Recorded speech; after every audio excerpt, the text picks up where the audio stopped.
नमस्कार दोस्तों, मेरा नाम है अमित और आप है ज्ञान की फैक्ट्री चैनल के साथ। दोस्तों, आज से मैं शुरू कर रहा हूँ इम्पोर्टेंट फार्मूले टॉपिक वाइज। तो आज हम पढ़ेंगे मेंसुरेशन के फार्मूले। बेसिकली मैं एक सीरीज़ शुरू कर रहा हूँ जिसमें मैं हर टॉपिक का, चाहे वो मेंसुरेशन हो गया, चाहे वो नंबर सिस्टम के जो भी हो गए, एवरेज के हो गए, या मैथ के जितने भी टॉपिक है, चाहे वो एडवांस मैथ के टॉपिक हो, ट्रिग्नोमेट्री हो गए, तो मैं बारी की बारी वो मैं बनाऊंगा सारे फार्मूले की। तो आप वहाँ से क्या होगा कि आपको वहाँ से रिवीजन करने में भी आसानी होगी, और डिफरेंट एग्ज़ाम में आपको लास्ट टाइम में आप चाहे तो इसको डाउनलोड कर लीजिएगा इस पीडीएफ को, या तो फिर आप अपने नोटबुक पे कहीं पे नोट कर लीजिएगा, और वहाँ से आप इस फार्मूले को आराम से देख सकते हैं। और अगर आपको मेंसुरेशन वगैरह में मोस्टली क्या होता है डिफरेंट एग्ज़ाम में, अगर आपको फार्मूले अच्छे से पता है, बाकी आप वहाँ पे अप्लाई कर लेंगे।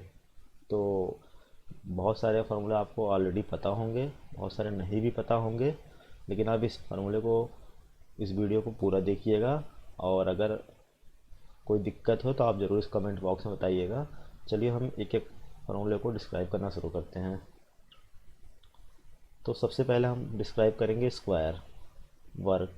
स्क्वायर क्या होता है? जिनके चारों साइड बराबर है। हम मान लेते हैं कि इनके चारों साइड ए है और ये चारों साइड इक्वल है, और इनके जो एंगल बाइसेक्ट हो रहे हैं वो 90 डिग्री पे बाइसेक्ट हो रहे हैं।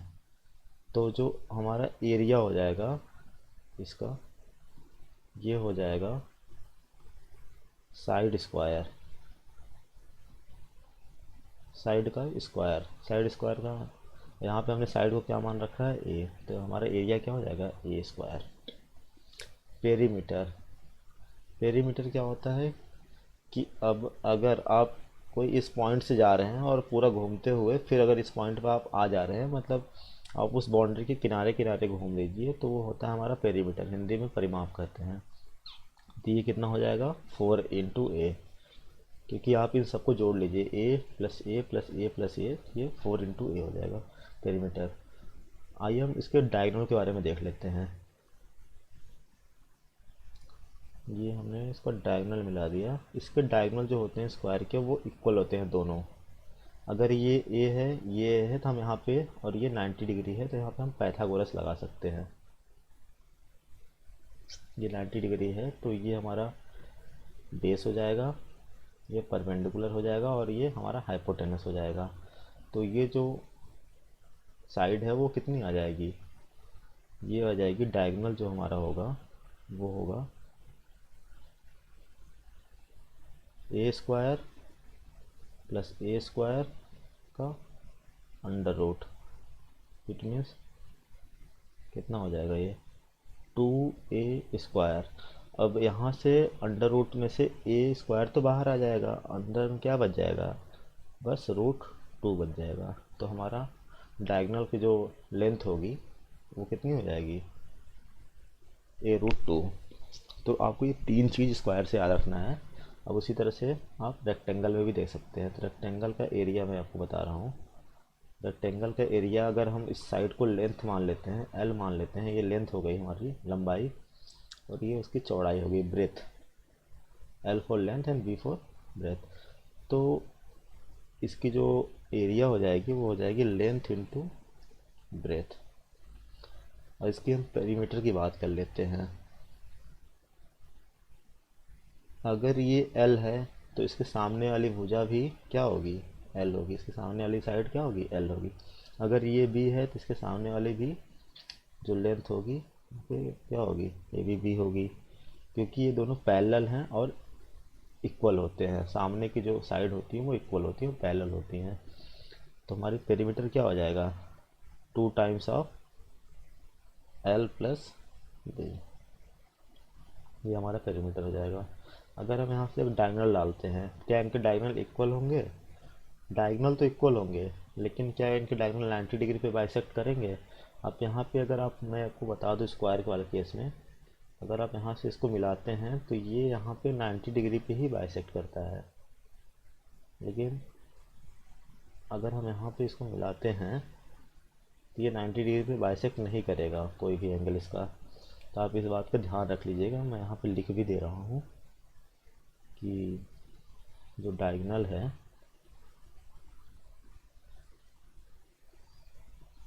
90 डिग्री पे क्या करता है, बाइसेक्ट करता है। ये आपके बहुत काम की चीज़ है, क्योंकि आपके जो न्यूमेरिकल बनते हैं तो वहाँ पे ये जो एग्जामिनर होता है यूज़ कर लेता है इस चीज़ को। अब यहाँ पे जो डायगोनल है इसका, पहले उसकी लेंथ बताइए कितनी होगी। जो डायगोनल की लेंथ होगी वो होगी under root of L square plus B square. और ये डायगोनल तो यहाँ पे 90 डिग्री पे बाइसेक्ट कर रहा था, क्या यहाँ पे डायगोनल 90 डिग्री पे बाइसेक्ट करेगा? तो मैंने आपको बताया डायगोनल यहाँ पे 90 डिग्री पे बाइसेक्ट नहीं करेगा। 90 डिग्री पे बाइसेक्ट यहाँ पे नहीं करेगा, तो आप इस चीज़ का ध्यान रखिएगा। रेक्टेंगल के केस में 90 डिग्री पे बाइसेक्ट नहीं करेगा। चलिए हम आगे बढ़ते हैं। तीसरा हमारा जो इम्पोर्टेंट 2D का फार्मूला है वो है सर्कल ब्रेथ। ये इसका यहाँ पे सेंटर मान लेते हैं, ये सेंटर हो गया। और ये सेंटर से लेके ये जो पूरा सरकमफ्रेंस है इसको सरकमफ्रेंस बोलते हैं। यहाँ तक जो दूरी है वो आर है। ये क्या हो गया, रेडियस हो गया आपका।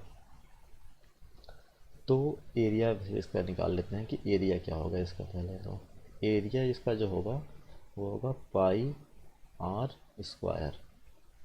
और यहाँ पे पाई का जो मान होता है वो होता है 22/7। आप यहाँ पे वैल्यू पुट करके, कहीं कहीं पे वो गिवन होता है, कहीं कहीं पे आप इसको यूज़ करके आप यहाँ पे निकाल सकते हैं। वो ऑप्शन के ऊपर डिपेंड करेगा। अगर पाई का मान गिवन है तो ठीक है, नहीं है तो आप पाई के फॉर्म में निकाल के वैल्यू जो भी एग्जामिनर चाहता है आप उसको बता सकते हैं। ये तो एरिया होगा। अब यहाँ पे आती है सरकमफ्रेंस की बात। मैंने प्रीवियस में इसमें दिखा दूँ आपको, जिसका पेरीमीटर है वो two of length of breadth है। लेकिन यहाँ पे पेरीमीटर ना बोलते हैं हम इसको, हम पेरीमीटर ना बोल के हम क्या बोलते हैं इसको, यहाँ पे सरकमफ्रेंस हम यहाँ पे बोलते हैं। तो जो सरकमफ्रेंस है वो कितना हो जाएगा हमारा, 2 पाई आर यहाँ पे क्या है, आर हमारे यहाँ पे रेडियस है। अच्छा, एक चीज़ और मैं बता दूँ, वो जो डायगोनल होता है वो 2 टाइम्स ऑफ रेडियस होता है, ये आप ध्यान रखिएगा। Diagonal is equal to 2 times of radius. अब सर्कल में इतनी चीज़ें तो आपके लिए इम्पोर्टेंट है जो आपको आनी ही चाहिए। जो सर्कल आप यहाँ से अगर आप पूरा घूम जाते हैं तो कितना डिग्री आप कवर कर लेंगे, आप कहेंगे 360 डिग्री। और ये 360 डिग्री है किसके बराबर, बेसिकली ये बराबर है 2 पाई के बराबर है। अगर आपसे कोई पूछ दे कि 90 डिग्री का क्या मान है तो आप क्या करेंगे, इसका कितना हो रहा है, 4/4 हो रहा है, तो ये यहाँ पे भी कर दीजिए आप, पाई/2।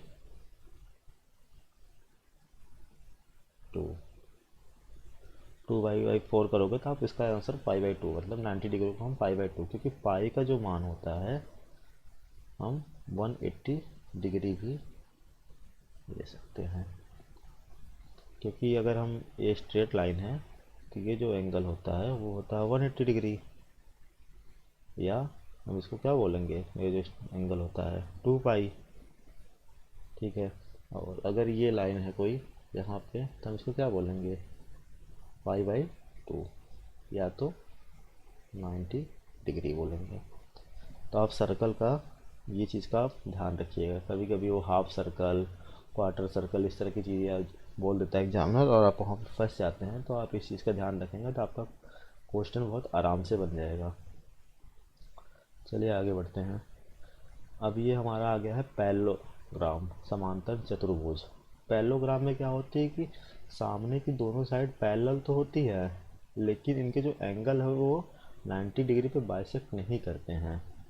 तो अगर हम ये मान ले रहे हैं कि ये इसकी साइड ए है, तो ये वाली साइड कितनी हो जाएगी, ये भी ये हो जाएगी।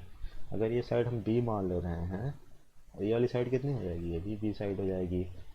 तो जो हमारा एरिया हो जाता है इस केस में, वो हो जाता है 1/2 ए इंटू एच। ये हमारा एरिया हो जाता है। ये जो लेंथ है यहाँ से लेके यहाँ तक है, पूरी लेंथ है ये। बाकी ये हाइट है हमारी। कभी कभी ये हाइट ना दे के आपको ये लेंथ दे देगा और ये लेंथ दे देगा, तो आप यहाँ पे ये 90 डिग्री पे बाइसेक्ट कर रहा है, तो आप यहाँ पाइथागोरस लगा के ये निकाल सकते हैं, बहुत बड़ी बात नहीं है। अब पेरीमीटर की बात कर ले तो क्या होगा पेरीमीटर हमारा इस केस में? पेरीमीटर क्या होगा? 2 बार ए आ रहा है और 2 बार बी आ रहा है, तो 2 टाइम्स ऑफ ए प्लस, ये हमारा पैरेललोग्राम हो गया। अगर हम पैरेललोग्राम में डायगोनल खींचते हैं, सपोज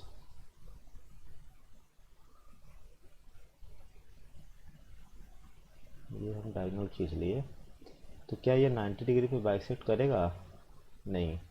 तो ये भी 90 डिग्री पे बाइसेक्ट नहीं करेगा। तो मैं लिख दे रहा हूँ 90 डिग्री पे बाइसेक्ट ये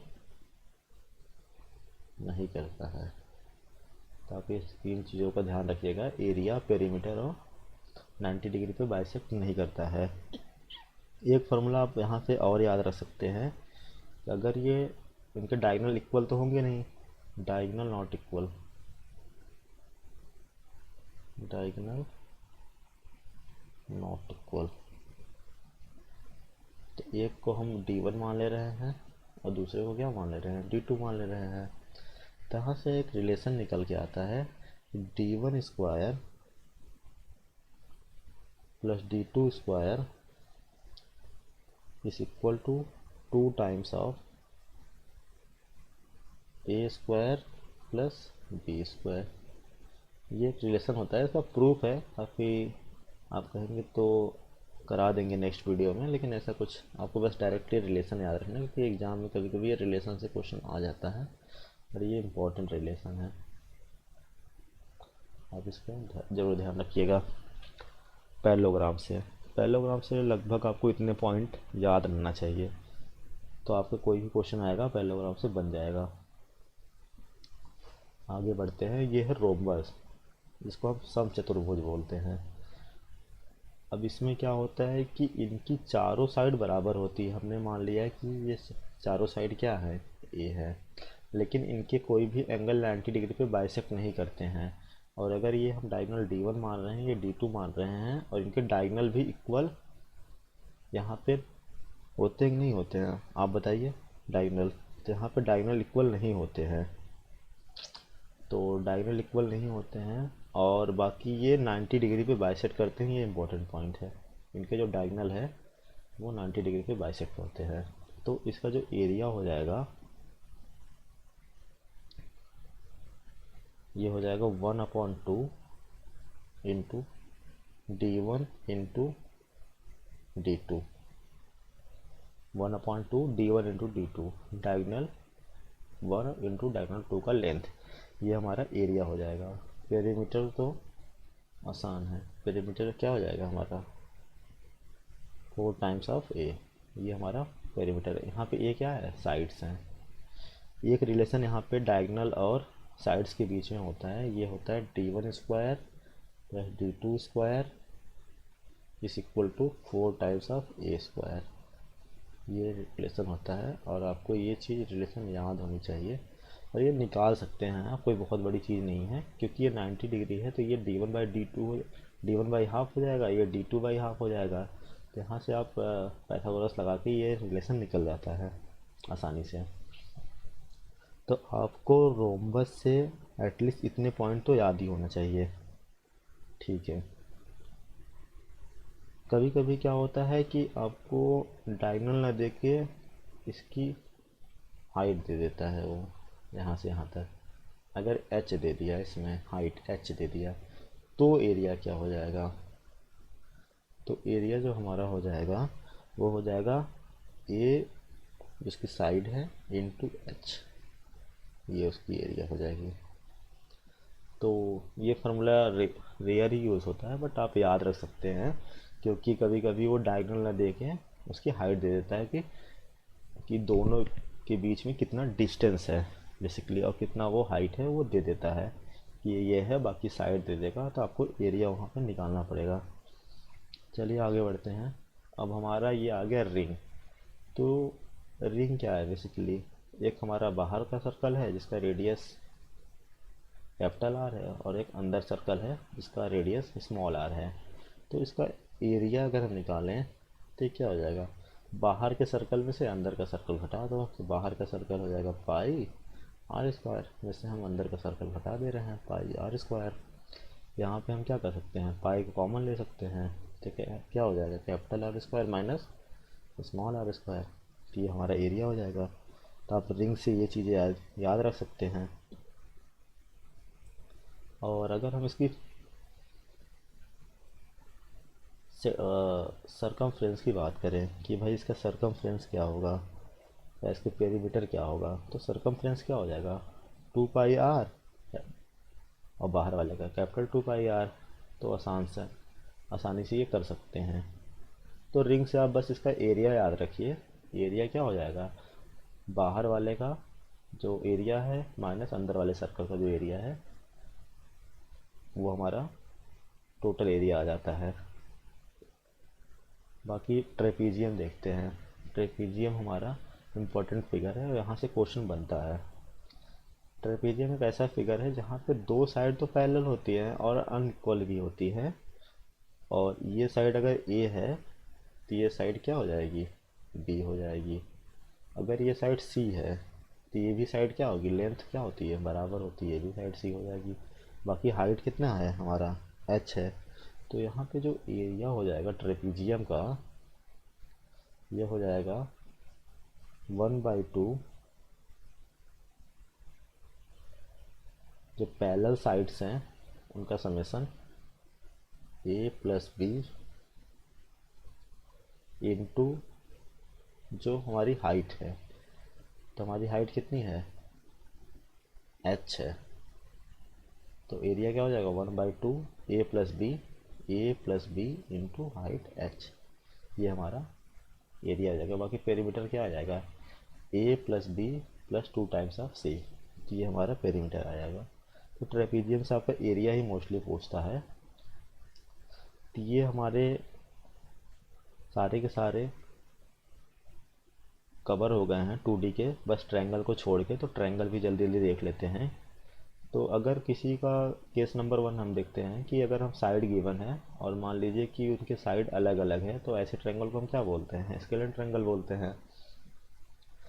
तो इस केस में जो हमारा एरिया हो जाएगा वो बेसिकली किससे निकलता है, वो हमारा हीरोज़ फार्मूला से निकलता है। और हीरोज़ फार्मूला आप सभी को आता होगा कि हीरोज़ फार्मूला कैसे लगाते हैं, कैसे अप्लाई करते हैं। तो हीरोज़ फार्मूला हमारा क्या हो जाएगा इस केस में, तो हीरोज़ फार्मूला हमारा हो जाएगा under root of S of S minus A S minus B S minus C, ये हो जाएगा। और यहाँ पे यस क्या है, यस हमारा है A plus B plus C by 2। और इसी को हम क्या बोलते हैं, एस को ही, एस को हम क्या बोलेंगे, सेमी पेरीमीटर, इसको सेमी पेरीमीटर बोलेंगे। तो यहाँ पे आप आराम से, अगर आपको साइड पता है तो आप इसको हीरोज़ फार्मूला से आप निकाल सकते हैं आराम से। हो सकता है स्पेलिंग गलत हो तो आप उस पर ज़्यादा ध्यान न दीजिएगा। बाकी आपका हीरोज़ फार्मूला है, आप यहाँ से आराम से अगर साइड गिवन है तो आप निकाल सकते हैं। बाकी हम देख लेते हैं, अगर बेस और हाइट गिवन है तो बहुत आसानी से निकल जाता है। जो इसका ट्रायंगल का एरिया होता है वो होता है 1/2 इंटू बेस इंटू हाइट। तो ये हमारा ट्रायंगल का एरिया आ जाएगा अगर बेस और हाइट गिवन हो, तो ये बहुत आसानी से आ जाता है। और जो थर्ड केस है हमारा ट्रायंगल का, इक्विलेटरल ट्रायंगल। समान इक्विलेटरल ट्रायंगल मतलब जहाँ पे तीनों साइड, तीनों भुजा क्या है ट्रायंगल की, बराबर होनी चाहिए। और तीनों भुजा ही नहीं, तीनों एंगल भी क्या होंगे, बराबर होंगे। और एक एंगल कितने डिग्री का होगा, क्योंकि तीनों होते हैं 180, और 180 को 3 बार बराबर भागों में बांटना है तो कितने कितने हो जाएंगे, 60 डिग्री हमारे एंगल हो जाएंगे यहाँ पे। तो यहाँ पे हमारा जो एरिया होता है ये होता है √3/4 इंटू ए स्क्वायर। ये आपका एरिया का होता है। बाकी पेरीमीटर इंटू 3 इंटू ए हो जाएगा, तो आपको पता है, तो इसको मैं नहीं लिखवा रहा हूँ यहाँ पे। ये इक्विलेटरल ट्रायंगल हो गया। आइसोसेलेस ट्रायंगल, आइसोसेलेस ट्रायंगल वो ट्रायंगल होता है कि जिनकी किन्हीं दो साइड बराबर हो और तीसरी साइड अनइक्वल हो। कहने का मतलब A is equal to A does not equal to B. दो साइड बराबर है, तीसरी साइड अलग हो। अगर दो साइड बराबर तो एक ट्रायंगल की प्रॉपर्टी होती है, अगर ये साइड दो साइड बराबर तो इनके सामने की साइड भी क्या होंगी, बराबर ही होंगी। तो आप इस चीज़ का ध्यान रखेंगे। अगर आपको ये साइड पता है तो ये दोनों साइड आराम से आप निकाल सकते हैं। तो यहाँ पे अगर आप डायरेक्ट एरिया का फार्मूला अगर आपको याद रखना है तो ये सारे आप डिराइव भी कर सकते हैं, ऐसा बहुत बड़ी चीज़ नहीं है। आप यहाँ पे क्या करिए कि एक परपेंडिकुलर हाइट का डाल दीजिए और फिर वहाँ से आप ये चीज़ को डिराइव कर सकते हैं। तो ये होता है b/4 √4a² माइनस b²। तो ये हमारा एरिया होता है, जहाँ पे बी क्या है, अनइक्वल साइड है, और ए क्या है, इक्वल साइड है आइसोसेलेस ट्रायंगल की। तो ये हमारा सारा का सारा जो 2D का फार्मूला है मेंसुरेशन का वो कंप्लीट हो चुका है। अब हम देखते हैं 3D के जो फार्मूले हैं वो इम्पोर्टेंट देख लेते हैं। पहला क्यूबॉइड, जहाँ पे एक साइड लेंथ है, ब्रेथ है, हाइट है। आप जिस कमरे में बैठे हैं वो एक तरह का क्यूबॉइड ही है, जिसको क्यूबॉइड, जहाँ पे तीनों साइड क्या होगी, लंबाई, चौड़ाई और ऊंचाई, तीनों साइड अलग अलग होंगी। एल क्या है वहाँ पे, लेंथ है। बी क्या है यहाँ पे, ब्रेथ है। और एच क्या है यहाँ पे, हाइट है, ऊंचाई है। ठीक है, तो वैल्यूम हमारा क्या हो जाएगा, वैल्यूम हो जाएगा length into breadth into height. ये हमारा क्या हो जाएगा, वैल्यूम हो जाएगा।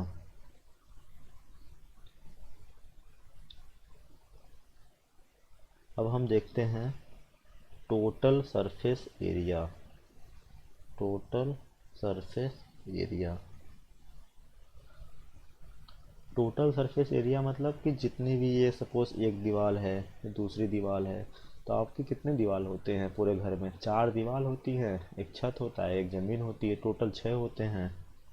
ठीक है, तो ये टोटल सरफेस एरिया क्या हो जाएगा आपका, तो टोटल सरफेस एरिया हो जाएगा, क्योंकि 2 times of length into breath plus breadth into height plus height into length, क्योंकि सब दो दो बार आएंगे, क्योंकि ये एल तो है ही है, लेकिन ये भी तो एल ही होगा, उसके सामने के एकदम ऊपर वाला भुजा ये भी एल होगा। तो इसी तरह से ये दो दो बार आता है। अब एक आता है curve surface area, lateral surface area. Lateral surface area इसको बोलते हैं, मैं यहाँ लिख दे रहा हूँ, लेटरल सरफेस एरिया, या इसी को कभी कभी कर्व सरफेस एरिया बोलते हैं। क्या बोल देते हैं, कर्व सरफेस एरिया। तो lateral surface area, curve surface area एक ही चीज़ है, आप इसमें कंफ्यूज मत होइए। कभी कभी कर्व सरफेस एरिया, कभी कभी लेटरल सरफेस एरिया करके दे देता है। तो बेसिकली क्या होता है कि lateral surface area, curve surface area होता है क्या है कि आप जो ये आप फिगर देख रहे हैं, आप इसमें से ऊपर का जो ये पार्ट है और नीचे का जो पार्ट है, ये जो साइड है पूरी की पूरी, ये जो पोर्शन है, मैं यहाँ पे हाईलाइट करता हूँ, ये जो पोर्शन है और ये जो पोर्शन है ऊपर का, आप इन दोनों को सब्ट्रैक्ट कर दीजिए इसमें से, बाकी आपका ये आ जाता है। जब आप इस सब्ट्रैक्ट करेंगे तो आपको क्या मिलेगा, 2 ऑफ एल बी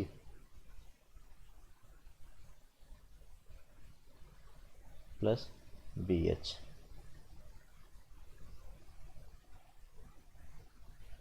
तो आप यहाँ पे सब्ट्रैक्ट कर सकते हैं। तो एक मिनट,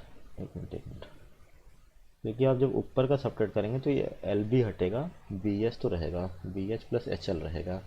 तो ये क्या हो जाएगा, 2 प्लस HL, ये आपका लेटरल सरफेस एरिया आ गया। इसमें डायगोनल पूछता है कि डायगोनल की कितनी लंबाई होगी। तो डायगोनल की जो लंबाई होती है वो होती है √L² plus B² plus H²। पूरी यहाँ से लेके इस कोने तक जो लंबाई होगी वो डायगोनल की लंबाई होगी। यहाँ पे आपको दिख नहीं रहा होगा तो मैं आपको और क्लियर कर देता हूँ। दूसरे कलर से मैं ले लेता हूँ। ये लंबाई, ये जो लेंथ होगी ये हमारा डायगोनल होगा, एक कोने से लेकर दूसरे कोने तक।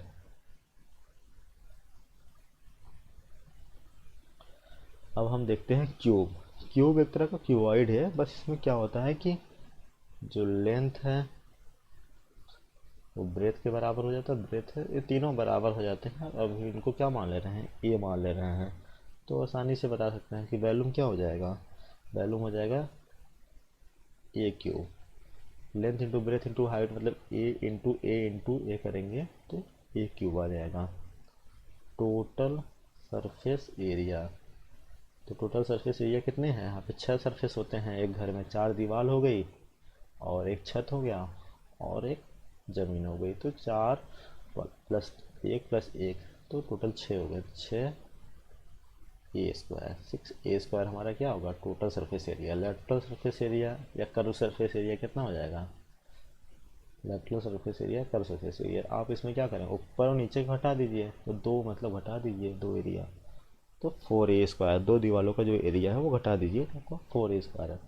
अच्छा, इसका जो डायगोनल होगा वो कितना होगा, तो इसका डायगोनल क्या होगा, √A² plus A² plus A², यही तो होगा। तो ये कितना हो जाएगा, 3A²। अंडर रूट में, अंडर रूट से क्या होगा, A² तो बाहर आ जाएगा, तो बाहर आके A बनेगा, और अंडर रूट में क्या हो जाएगा, √3 A√3 या √3A, इसका डायगोनल हो जाएगा। ये आपका क्यूब कंप्लीट हो गया है। सिलेंडर देखते हैं। सिलेंडर बेसिकली क्या है कि ये हमारा रेडियस r है, ये हमारी हाइट h है, तो इसका जो वॉल्यूम होगा वो क्या होगा, πr² इंटू h। h हमारा क्या है, यहाँ पे हाइट है, h क्या है यहाँ पे, हाइट है।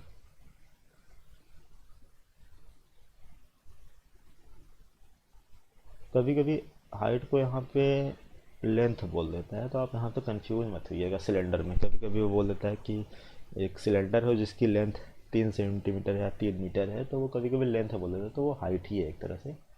तो कंफ्यूज मत होइएगा कि ये कौन सी चीज़ आ गई, नई टेक्नोलॉजी कौन सी आ गई।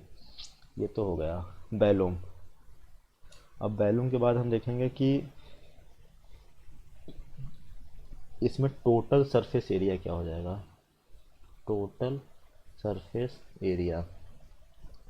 तो टोटल सरफेस एरिया हो गया क्या, एक तो ये होगा कि भाई 2πr, 2πr इंटू कितनी हाइट है h, प्लस 2πr², क्योंकि πr² ऊपर वाले का और πr² नीचे वाले का, तो टोटल 2πr²। इसको कई बार ऐसे लिख दिया जाता है कि 2π कॉमन ले लेते हैं, 2πr, और ब्रैकेट में क्या बच जाता है, h प्लस r बच जाता है। तो आप यहाँ से देख सकते हैं लेटरल सरफेस एरिया क्या हो जाएगा। लेटरल सरफेस एरिया मतलब ये वाला पार्ट नहीं रहना चाहिए लेटरल सरफेस एरिया में, बस यही रहना चाहिए, क्योंकि ऊपर और नीचे का हमें पार्ट चाहिए नहीं होता है। 2πr इंटू h, ये हमारा लेटरल सरफेस एरिया हो जाएगा। तो आपको इतनी चीज़ें लगभग सिलेंडर से याद रखनी है। कभी कभी हॉलो सिलेंडर दे देता है, तो आप इसी तरह से उसका भी निकाल सकते हैं। कोन का देख लेते हैं। पहले यहाँ पे हम बता दें क्या क्या मैंने यहाँ पे डिनोट कर रखा है। h मैंने हाइट डिनोट कर रखी है, r को हमने बेस रेडियस, और ये हमारा जो सिलेबस में है वो राइट सर्कुलर कोन है, आप ध्यान दीजिएगा, राइट सर्कुलर कोन है। r हमारा बेस हो गया, और l क्या है, l क्या है हमारा यहाँ पे,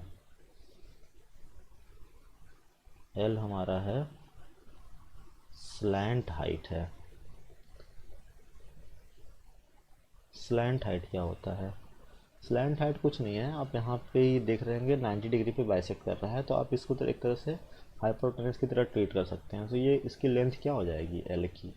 ये हो जाएगी अंडर रूट ऑफ बेस का स्क्वायर प्लस परपेंडिकुलर का square, r square plus h square, यही तो लेंथ होगी।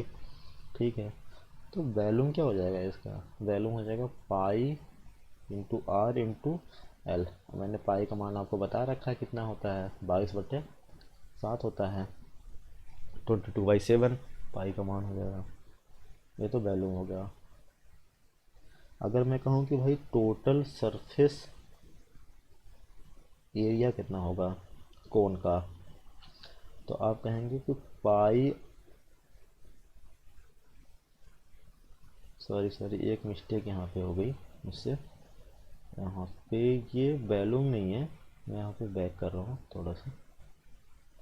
यहाँ पे मैंने उसको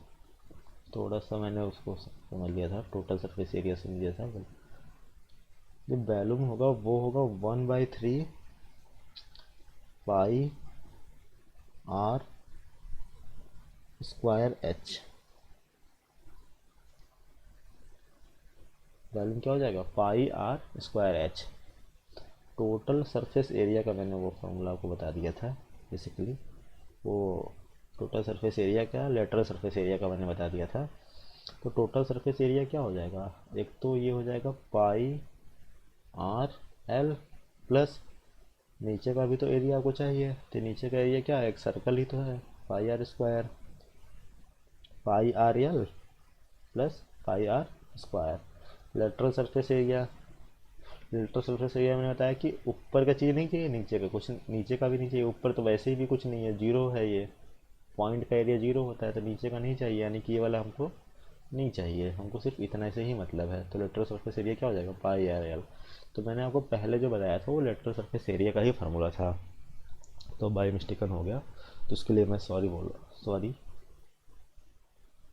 और ये तो हो गया कोन का। कोन से आपको इतनी चीज़ें लगभग याद होनी चाहिए। अब हम देखते हैं स्पीयर का फार्मूला। ये एक सॉलिड स्पीयर है, ऐसा ना समझिए कि ये हॉलो स्पीयर है। तो इसका जो वैल्यूम होगा वो होगा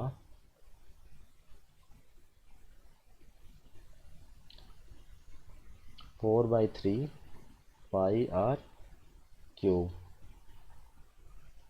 और इसका अगर हम बात करें टोटल सरफेस एरिया की, तो ये कितना हो जाएगा? 4 पाई आर स्क्वायर। और लेटरल सरफेस एरिया कितना हो जाएगा इसका? तो लेटरल सरफेस एरिया देखिए, यहाँ पे आपको कुछ भी ऐसा नहीं कि आप यहाँ से टॉप या बॉटम से कोई भी चीज़ निकाल सकते हो। तो लेटरल सरफेस एरिया भी क्या हो जाएगा हमारा? 4 पाई आर स्क्वायर ही हो जाएगा, सेम हो जाएगा। लेटरल सरफेस एरिया और टोटल सरफेस एरिया यहाँ पे सेम ही हो जाएगा। कर्व सरफेस एरिया बोल दे तो आप कंफ्यूज मत होइए, इसी को हम कर्व सरफेस एरिया भी बोल रहे हैं। Curve surface area lateral surface area एक ही चीज़ है। ठीक है, ये स्पीयर हो गया। हेमिस्फीयर में हमने क्या किया कि इसको आधे पर से काट दिया, बीच में से क्या कर दिया, इसको काट दिया, तो इसका वैल्यूम भी तो आधा हो जाएगा। पहले क्या वैल्यूम था? 4/3 पाई आर क्यूब, तो अभी क्या हो जाएगा इसका आधा? 2/3 पाई आर क्यूब। इसका टोटल सरफेस एरिया क्या हो जाएगा? टोटल सरफेस एरिया हो जाएगा 2 pi are square plus pi are square. ऊपर का भी ये जाएगा, तो ये कितना हो जाएगा टोटल? 3 pi are square. लेकिन लेटरल सरफेस एरिया क्या हो जाएगा? ऊपर और नीचे की चीज़ें हमें नहीं चाहिए, तो ऊपर की चीज़ें तो ये है, नीचे की चीज़ तो कुछ है ही नहीं है, तो क्या हो जाएगा? इसको ये हमें नहीं चाहिए, तो हमारा लेटरल सरफेस एरिया क्या हो जाएगा? 2 पाई आर स्क्वायर। ये हमारा लेटरल सरफेस एरिया हो जाएगा। तो ये आपको तीन फार्मूला आपको ये पता होना चाहिए।